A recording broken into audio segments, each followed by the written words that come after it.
Welcome back to, what is this? Dadnarok Reacts. This is Sean. And this is Chris. And yes, we're back. I know it took a while, but it's, hey, hold the applause, please. Shut up. We are here to discuss Ahsoka, the Disney Plus show, premiering August 23rd on Disney Plus. Were you ready for this trailer, or did it just kind of drop on you? I wasn't ready. I wasn't ready for this jelly. No way. Oh, we got Amber back already. Awesome. Oh, don't worry. We're back for 12 minutes to review this trailer, and then we're gone again. We needed a break. Thank you, Amber. Thanks for coming back. It was doing Lasso for as long as we did it, as much as we really enjoyed it, it's a commitment. Definitely. Yeah, it was 12 weeks. Yeah, in a row. And then we're in the throes of summer here, the dog days of summer. I just started a new job. Chris, he likes to do the family thing. And during the summertime, they just go every weekend. It's tough. And we try to coordinate stuff in between weeks, and it just doesn't work out. But this time it worked out because it's a trailer reaction. It's short. We could talk about it. I didn't expect this thing to come out. I mean, there was a teaser trailer a few months back. Yeah. So, of course, an official trailer was and we were going to see Thrawn eventually. But no, I didn't. It wasn't on my radar as far as hey, it's coming out on this day. It was a surprise. It surprised me, too. And I was like, okay, we got to get something soon because I knew it was coming. I didn't realize it was the 23rd of August. But yeah. No, let's just go ahead and watch it, and then we'll react to it afterwards. Let's dive in. War is inevitable. One must destroy in order to create. We are no Jedi. What is he then? Yeah, no, I like the red. I started Lucas. hearing whispers of Thrawn's return as heir to the Empire. What happens when we find Thrawn? Power, such as you've never dreamed.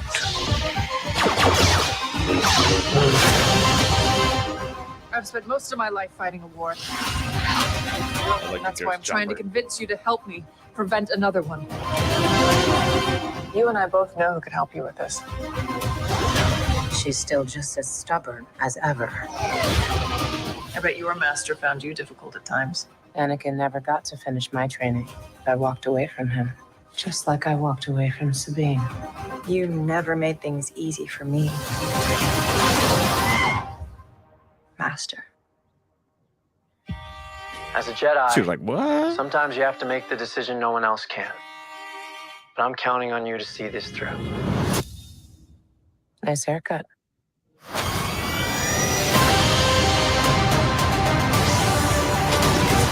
Sometimes we have to do what's right, regardless of our personal feelings. Buckle up. If we don't stop Thrawn, everything will be in vain. You have no power. Anakin spoke highly of you. I'm not here to discuss my past. We have a lot of work to do. Once a rebel, always a rebel.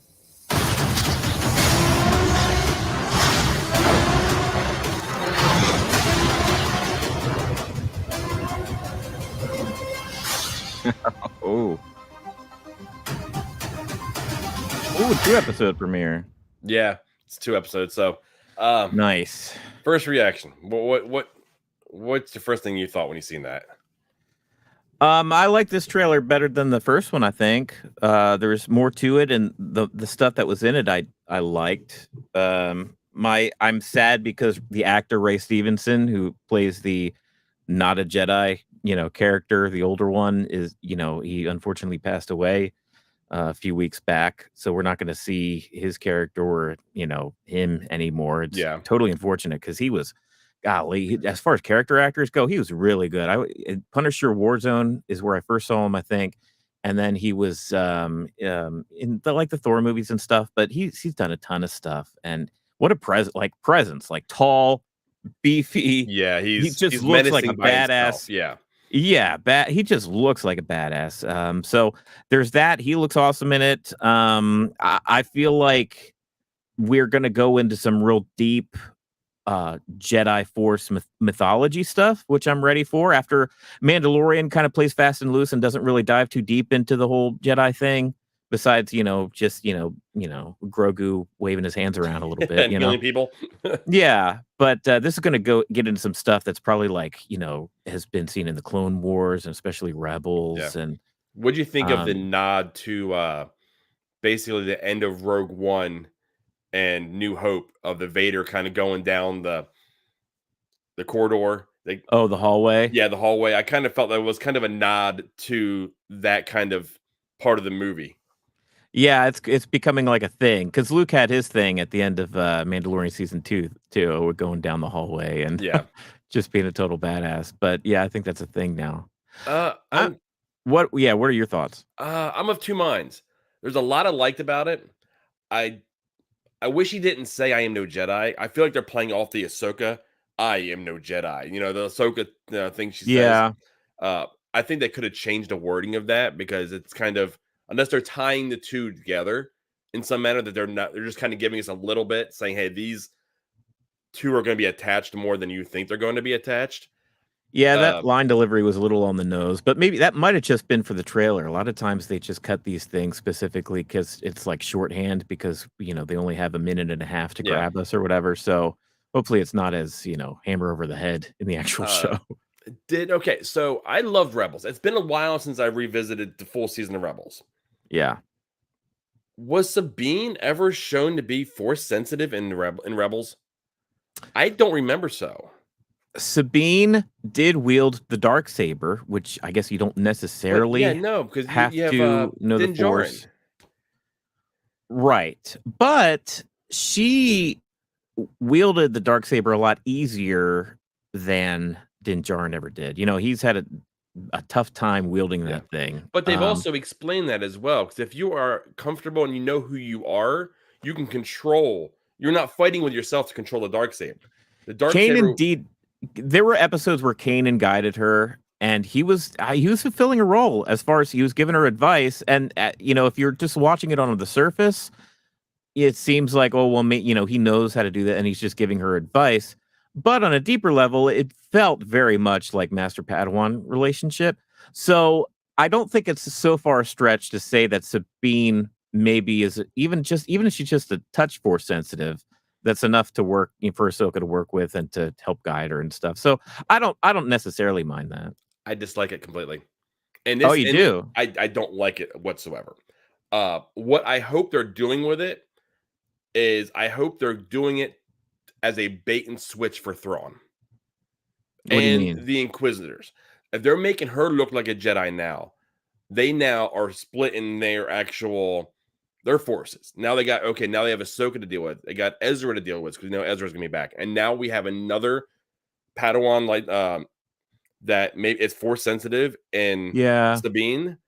I hope it's that way. I don't want, when she said master and Ahsoka's, it's almost like Ahsoka heard it before, but it's been a long time since he said it to her.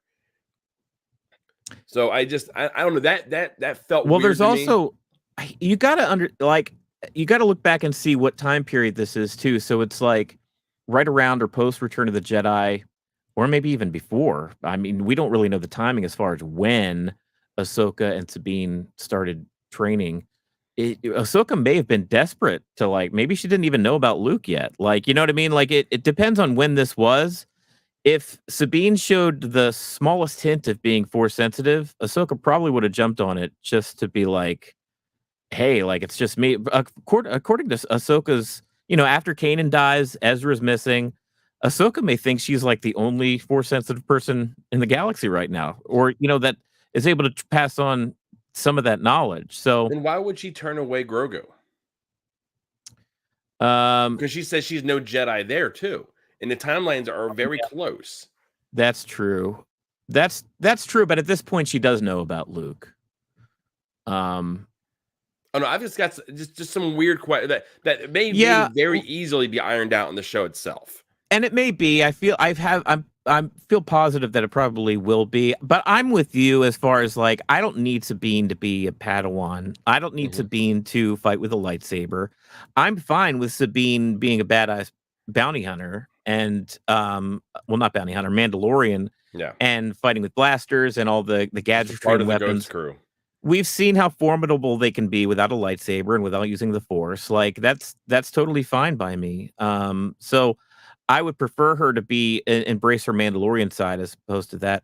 But maybe that's one of the reasons that I am curious as to if she was teaching Sabine, why did she eventually leave Sabine? Because Sabine even told her, like, hey, you kind of like abandoned me, left me Well, holding yeah, the because they bag even say there. she left Anakin and she left Sabine the exact same way. So, Yeah. real quick here, Amber's like, it just hopes it's better writing than the last season of The Mandalorian. Whew, Amber. Yeah. Yes, I agree. That one's a little rough. What you That got going on was. here? Maybe she feared that she was educating Grogu. Or she'd become too much like Anakin. Yeah, that may be. That's what I always felt. She was kind of like deferring to like Luke. Like Luke's gonna be the Jedi guy who he wants to do like a whole academy thing. We're gonna let him go ahead and do that. You know, Ahsoka's gonna keep doing her rebel thing. Here's my fear, and we kind of knew all along, or for at least a long time, that this was kind of gonna be like Rebels season 4 or 5 or whatever. Yeah, 5. I'm worried that because I feel like most people are going to come to this show because it's a Star Wars Disney Plus show and they love The Mandalorian and they're like, oh, okay, there's a new Star Wars show on Disney Plus. Let me check it out. Never watching a single episode of Rebels. Is this show going to cater to those people or is it going to cater exclusively to the people who have watched all seasons of Rebels? And because I feel like this story, it's like, it's such a continuation of Rebels. Like, are people going to be lost, not knowing who these people are and what's going on? I've got a feeling it's going to cater to us. Yeah, people just who know based on Rebels. what we've seen and how heavily they're laying into showing us Hera, showing us a Thrawn, showing us Chopper, Sabine. I'm shocked we haven't seen Seb, honestly, in any of these trailers because we've already seen them. Yeah. So I think it's going to be it's not going to do well. I'll put it out there now. I don't think this show's going to do well because it's going to cater to the diehards, and what they're hoping for with it is that the diehards are going to love it, and the word of mouth is going to make it grow, kind of like how WandaVision did. Yeah, they're going to hope for that word of mouth to spread, and if it comes out episode 1 and 2 and it's great, I think the casual fans will tune in, right, and then it'll grow throughout its actual release. Amber says, you mean people like me? As far as like people who are like jumping in fresh and never seen an episode of Rebels. Amber, I think you're with probably the majority that'll be checking out the show, honestly. Because they're aware of Ahsoka from watching The Mandalorian, right? But do they understand she's not a Jedi? Why is she carrying a lightsaber? Yeah, like there's a lot of backstory to this, and I don't know how well they're gonna like. And here's the thing: if they take a bunch of time to like dialogue about filling in the new people, is that going to leave people like you and me just be like checking our watches like, okay, is anything going to happen in the show? Or are they going to be 28 episodes? Are we going to get like 50-minute episodes? Are we going to get more like Andor runtime? Or are we going to get more like season 1 Mandalorian runtime? Yeah, this is a tough balance that I've never really thought about because I was just like, oh man, Ahsoka show and Dave Filoni's doing, oh, this is going to be good. I can't wait for that. But now that it's coming up and we're here and we know what the experience has been and how people kind of checked out of Mandalorian season 3, now I'm a little concerned, honestly, how this show's going to fare. Okay, let me voice my biggest concern. All right. I disliked the way Thrawn looked completely. I did not like Lars Mikkelsen. I think that's who it is. It didn't look like him at all. It looked like a dude getting ready to play Blue Man Group in a white suit. It completely pulled me out of it. Now, when he talks, I know he's going to sound exactly like I expect. Sure. Because he's the one that voices Thrawn. Yeah. So I'm going to get that. It's going to take me a minute to get past the visual. Right. Because I don't like it. And what I fear is seeing that we're going to have Ahsoka, and we know there's going to be a movie that's going to go ahead and wrap up this whole kind of Mandoverse. Yeah. I hope they don't kill him. I've got a feeling they're going to kill him. And I think so. That's the worst possible thing you can do. Because he can easily disappear back out into unknown space and go back with the Chiss Ascendancy. And we can never see him again. he got to go back to his people with his tail tucked behind, between his legs. Yeah, hold on, Amber. He's talking about Thrawn, so we could be here for a while. So I just hope they don't do him dirt. He's got such. I mean, I'm a massive fan, but there are people that are more so have bigger fans of Thrawn than I. There are people that am. read those original books when they came out in the 90s, the Heir to the Empire books. To the Heir of the Empire. I never read the book. I decided not to because it's considered Legends. Yeah, so, Legends. I don't want to deal with that stuff. There's so much stuff that's coming out. It's hard to go backwards with what's going on. But I just hope they don't do him completely dirty. That's all I'm hoping. Yeah, but that's just to say that like this character is important. He's been around since the 90s, really, in Star Wars. If you were a Star Wars fan and you lived like me through the dark times, and the only thing we had was Star Wars novels in between Return of the Jedi and Phantom Menace. No clue who boy is. But happy to hear about it. See, me, I always thought something was going to be lost in translation as far as bringing Thrawn to the live. And it kind of has been. Like, I always expected it's going to be a guy where they put some blue makeup on him and red contacts and a black wig. And like, he looks exactly how I pictured he would look, honestly. But I'm happy that it's the actor because I know he can. Hopefully, once you're in it, you'll see his portrayal as Thrawn, and you'll just forget about what just the makeup looks like. How the look just doesn't. It's almost like I needed someone. Cause they're out there. Those guys that you just want to punch in the face. Got such a a skinny, chiseled face, and that whole look. And I was like, I kind of wanted that. But almost like Tarkin or something, where just the cheekbones and the very pointed features and stuff. And Lars Mikkelsen is almost there, not quite, but yeah, I get what you're saying. Like maybe they could have just cast some guy. What did the Ray Park back in the day? They basically just cast Ray Park, and some other guy voiced over Ray. Ray Park's never done the voice for Darth Maul, so maybe they could have done something like that. But you know what? That didn't take me out of it, though. I mean, that was my concern, and then the Sabine thing. But as a whole, this has me excited. I'm ready for the 23rd. I want to see this because as much as I love, Clone Wars, and it's one of the things Ahsoka grew on me throughout the Clone Wars. And then when she made her appearance as an informant on Rebels, I was floored. And they were using that call sign. I don't remember off the top of my head, but it was a call sign that I knew from the books as well. So as soon as I heard that call sign, I knew exactly who it was. Right. And then when she made her appearance in Rebels, and this how things went in Rebels, and now this, I'm ready for it. I love it. Fulcrum. Thank you. Yes. I was racking my brain. I was just, what was that call sign? Let's see. Amber says, to be fair, 20 years ago, I didn't know anything Marvel aside from Spider-Man and didn't realize that was different from Batman and Superman. Now I watch them all religiously. It's all going to come down to the writing. If the writing is good, it won't matter. If everyone knows the history of everything Star Wars, a good story will keep us. Great point, Amber. Anything less, you've lost us. That's what my concern is, Amber, is like, I feel like they have a delicate line to walk here, and they could easily go either way with not being, being too inside baseball to please new people, or being too obtuse and reintroducing and too much backstory dialogue to keep new fans happy. Like they have to really walk a line here, and I hope they can. I hope they do. I mean, Dave Filoni has rarely disappointed in the past. He knows these characters back to front, and I think he knows how to tell a good story too. I mean, he was George Lucas's Padawan, so I think all signs point to a good show. I'm just we're in a delicate place here right now with Disney Plus as a whole. Honestly, Secret Invasion is like nobody's really talking about it. I've watched one episode of that, and it hasn't pulled me back. Yeah, so it's a far cry from that first year on Disney Plus, where people are just, I don't know if we're just like so post-pandemic now, we're just, we're not chopping at the bit, waiting on our couches for the next Disney Plus premiere. We're, like you said, we like how we opened this show. We are busy this summer. We're doing stuff in real life. Yes. Yeah. We want to thank Amber for joining us. Amber, thanks so much. We will be back. Don't worry. Maybe it might be a little bit before we come back, but any kind of trailer that drops, I didn't even get to talk to you. The trailer for Wonka dropped. Maybe you and I can talk about that soon. That was fun.